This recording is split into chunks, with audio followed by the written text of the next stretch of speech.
dulu yuk.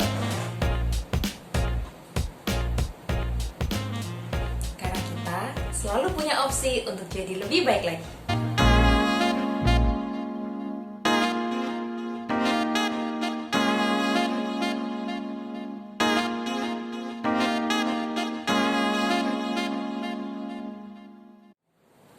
Halo teman-teman, apa kabarnya nih? Semoga kalian sehat-sehat aja ya. Saya Esti dari Pusat Konseling dan Pengembangan Pribadi UK Petra atau yang biasa disebut teman-teman sebagai PKPP. Kenalin program baru kita, Ngopsi, ngobrol santai seputar psikologi. Di episode perdana kita kali ini, kita mau bahas tentang insecure. Sebelum kita membahas lebih lanjut tentang insecure, sebenarnya apa sih insecure itu? Insecure diartikan sebagai perasaan yang tidak aman. Perasaan tidak aman dalam hal apa aja? Biasanya yang pertama, perasaan tidak aman dalam hal fisik.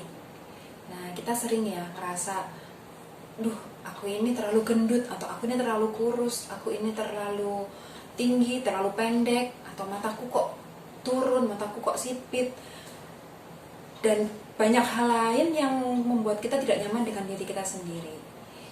Itu karena kita membandingkan diri kita dengan standar kecantikan yang ada. Dan ketika kita menemukan bahwa diri kita ini tidak sesuai dengan standar kecantikan itu, kita mulai ngerasa aku tidak cukup baik, dan itu membuat kita insecure. Tapi jangan salah, bukan cuma cewek loh ternyata yang ngerasa insecure dengan penampilan fisiknya. Cowok-cowok juga ngalamin gitu ya, teman-teman cowok ya nggak. Ketika kita membandingkan sama yang di iklan-iklan gitu, aduh kok badanku nggak tinggi ya, kok badanku kurang berisi ya, aduh kok kulitku jerawatan ya. Nah itu juga tanda-tanda kamu lagi insecure.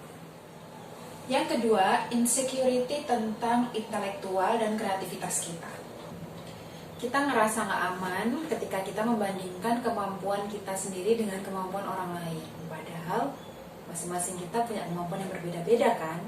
Tapi orang yang insecure itu selalu merasa dirinya kurang. Dan dia membandingkan kekurangannya dia itu dengan kelebihan orang lain. Misalnya, kok aku matematikanya nggak sepinter dia ya, kok aku kreativitasku gak sebagus dia ya, kok dia bisa aja sih bikin konten yang keren-keren gitu, kok kepikiran aja sih, kok aku gak bisa punya ide-ide seperti itu sih. Nah, dan dari situ dia mulai ngerasa bahwa dirinya ini kurang kompeten dan merasa dirinya tuh not good enough. Yang ketiga, money and career insecurities. Pernah gak kamu ngebandingin jam tangan kamu dengan jam tangannya teman kamu, atau HP kamu dengan HP teman-teman yang lebih canggih, atau penampilan kita, tas, mungkin sepatu, baju, dan kita menyadari bahwa kok aku nggak sekeren dia ya, kok aku barang-barangku nggak semahal punya dia ya, dan itu membuat kita merasa tidak nyaman dengan diri kita.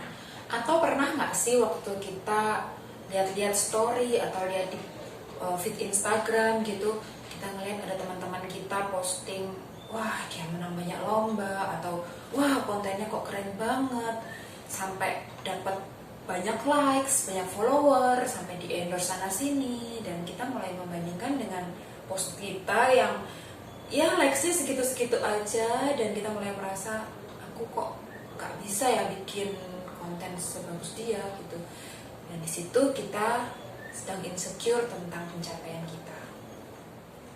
Pernah gak sih kamu merasa, aduh pacar kita ini bakalan setia gak ya sama aku, atau pacarku bakal selingkuh gak ya, atau relationship kita bakalan long lasting gak ya?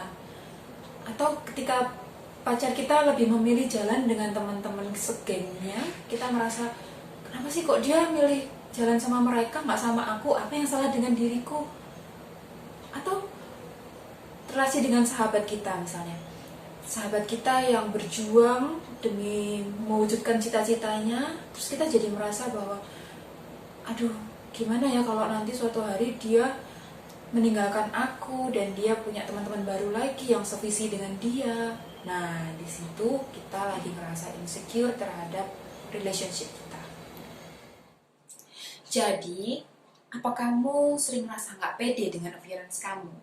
Atau sering jealous ke pacar kamu? Atau grogi banget waktu mau presentasi? Nah, semua itu adalah ciri-ciri yang tampak jelas dari orang yang insecure. Tapi ada loh yang kelihatannya nggak insecure, tapi sebenarnya insecure banget ya. Nanti kita lanjut ngobrol lagi ya.